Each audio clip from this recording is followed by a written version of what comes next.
தமிழ்நாட்டில் நாடாளுமன்ற தேர்தலுக்கான வாக்குப்பதிவிற்கு இன்னும் 11 தினங்களே எஞ்சியுள்ளதால் தமிழ்நாடு முழுவதும் தேர்தல் களம் திருவிழா குளம் பூண்டுள்ளது. தற்போது நாம் தஞ்சாவூர் நாடாளுமன்ற தொகுதிக்கு உட்பட்ட சேதுபாவா சத்திரத்தில் இருக்கோம். இந்த தொகுதியை பொறுத்தவரை திமுகவின் வேட்பாளராக முரசொலி களம் காண்கிறார். தற்போது இந்த பகுதியில் சூறாவளி பிரச்சாரம் மேற்கொண்டு வாக்கு வேட்டையை நடத்தி வருகிறார். தற்போது அவர் நம்மளோட இருக்காரு, அவர்கிட்ட பேசலாம். அண்ணே வணக்கண்ணே. இப்போ தமிழ்நாடு முதலமைச்சரும் திமுக தலைவருமான ஸ்டாலின் வேட்பாளர் பட்டியல் அறிவிக்கும் போது தஞ்சாவூருக்கு முரசொலியே நிற்கிறது அப்படின்னு ஒரு மகிழ்ச்சியை வெளிப்படுத்தி சொன்னாரு. அந்த தருணத்தை நீங்க எப்படி பாக்குறீங்க? மிகவும் மகிழ்ச்சியான தருணம் அது. வேட்பாளர் பட்டியலில் தலைவர் தளபதி அறிவிக்கும் போது நான் மட்டும் இல்லை, திராவிட முன்னேற்ற கழகத்தினுடைய தொண்டர்கள் அனைவருமே மகிழ்ச்சியாக அந்த உணர்வை வெளிப்படுத்தினாங்க. தலைவர் தளபதி அவர்கள் 2 முறை அந்த பேரை உச்சரிக்கும் போது வாழ்நாளில் நான் மிகப்பெரிய மகிழ்ச்சி அடைந்தேன். தொடர்ச்சியாக பல்வேறு மூத்தவர்களுக்கு, ஏற்கனவே நாடாளுமன்ற உறுப்பினராக இருந்தவர்களுக்கு வாய்ப்பு வழங்கும் போது உங்களை போன்ற இளைஞர்களுக்கு, புதுமுகங்களுக்கு இந்த தேர்தலில் ஒரு வாய்ப்பு அளிச்சிருக்காங்க. இது திமுகவில் உழைத்தால் அவங்களுக்கு கட்டாயமாக ஒரு பொறுப்பு வழங்கப்படும், உழைக்கிறவங்களுக்கு என்றைக்குமே மரியாதை வழங்கப்படும் அப்படிங்கிற மாதிரி எடுத்துக்கலாமா? கண்டிப்பாக. இப்போ வாக்கு கேட்க போகும்போதே அது தெரியுது. குறிப்பாக இளைஞர்கள், மாணவர்கள் அவங்க எல்லாமே ஒரு எழுச்சியாக இருக்காங்க. வேட்பாளரை சரி புதுசாக கொடுத்துருக்காங்க, இளம் வயதில் கொடுத்துருக்காங்க அப்படின்னு இப்போ வாக்கு கேட்க போகும்போது அவங்க முகத்தில் தெரியுது. பசங்கள்லாம் ஆர்வமாக இருக்காங்க, யங்ஸ்டர்ஸ்லாம் கொஞ்சம் ஆர்வமாக இருக்காங்க, மாணவர்கள் அதே போல் பெண்கள் எல்லாருமே கொஞ்சம் ஆர்வமாக இருக்காங்க. கட்சியினுடைய மூத்த முன்னோடிகளும் எனக்கு எல்லா ஒத்துழைப்பையும் அளிக்கிறாங்க. முன்னாள் மத்திய நீதித்துறை இணையமைச்சர்கள், மாவட்ட கழகத்தினுடைய செயலாளர், சட்டமன்ற உறுப்பினர்கள், இந்தியா கூட்டணியுடைய அனைத்து நிர்வாகிகள், கழக முன்னோடிகள் எல்லாருமே எங்களுக்கு முழு ஒத்துழைப்பு கொடுக்குறாங்க. அதனால் தஞ்சாவூர் நாடாளுமன்ற தொகுதி நல்லாவே சிறப்பாக இருக்குது. தலைவர் தளபதியுடைய ஆட்சிக்கு நல்ல சிறப்பாக அமையுது.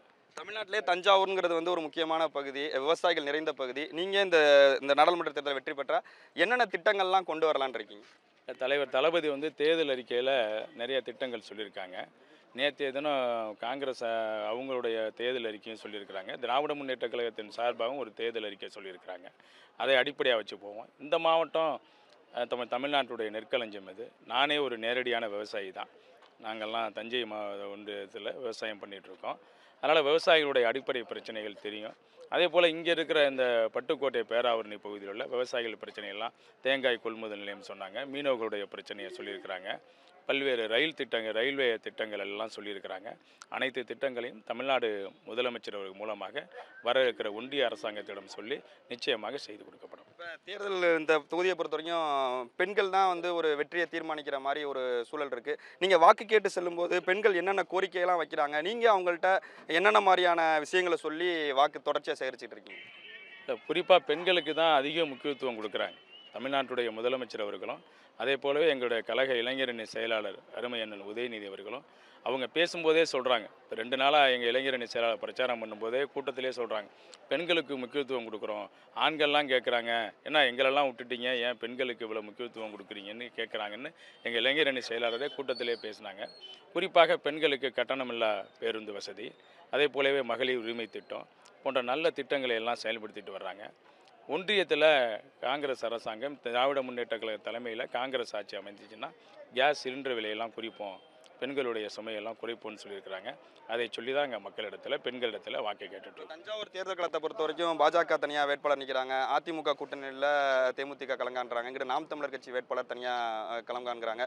உங்களுக்கு யார் போட்டியாளராக பார்க்குறீங்க? யார் உங்களுக்கு நேரடியாக உங்களுக்கு ஒரு சவால் நிறைந்தவராக யாரையாவது பார்க்குறீங்களா? திராவிட முன்னேற்ற கழகத்தினுடைய வேட்பாளர், இந்தியா கூட்டணியுடைய வேட்பாளர் நான். அதனால் தலைவர் தளபதி செஞ்சுருக்கிற 3 ஆண்டு சாதனையை சொல்லி ஓட்டு கேட்குறேன். நான் யாரையும் குறைத்து மதிப்பில்லை, யாரையும் நான் குறையும் சொல்லமில்லை. என்னுடைய கட்சியினுடைய சாதனைகள், இந்தியா கூட்டணியுடைய நிர்வாகிகளை நம்பி வாக்கு கேட்குறேன். சென்ற இடங்கள்லாம் எப்படி உங்களுக்கு ஆதரவு இருக்குது? எப்படி பொதுமக்கள் உங்களை பார்க்குறாங்க? ஏன்னா நீங்கள் இளைஞர், ஒரு புதுமுகத்துக்கு உங்களுக்கு ஒரு வாய்ப்பு இருக்குது. எப்படி மக்கள் உங்களுக்கு உள்ள ஆதரவு எப்படி அளிக்கிறாங்க? இல்லை, மகிழ்ச்சியாக இருக்காங்க. இப்போ மாணவர்கள், இளைஞர்கள்லாம் கையை பிடிக்கிறாங்க, நல்ல ஆர்வமாக இருக்காங்க. பெண்கள்லாம் ஆராத்தி தட்டு எடுக்கிறாங்க, முத்தம் கொடுக்குறாங்க. எல்லாருமே நல்ல இளைஞர்கள்லாம் சரி பரவாயில்ல, நல்ல போட்டிருக்காங்க, சின்ன பையனாக இருக்காரு அப்படின்னு நினைக்கிறாங்க. அவங்களுடைய எண்ணத்துக்கு ஏற்காப்புல நான் கண்டிப்பாக எல்லாத்துக்கும் நல்லபடியாக நடப்பேன்.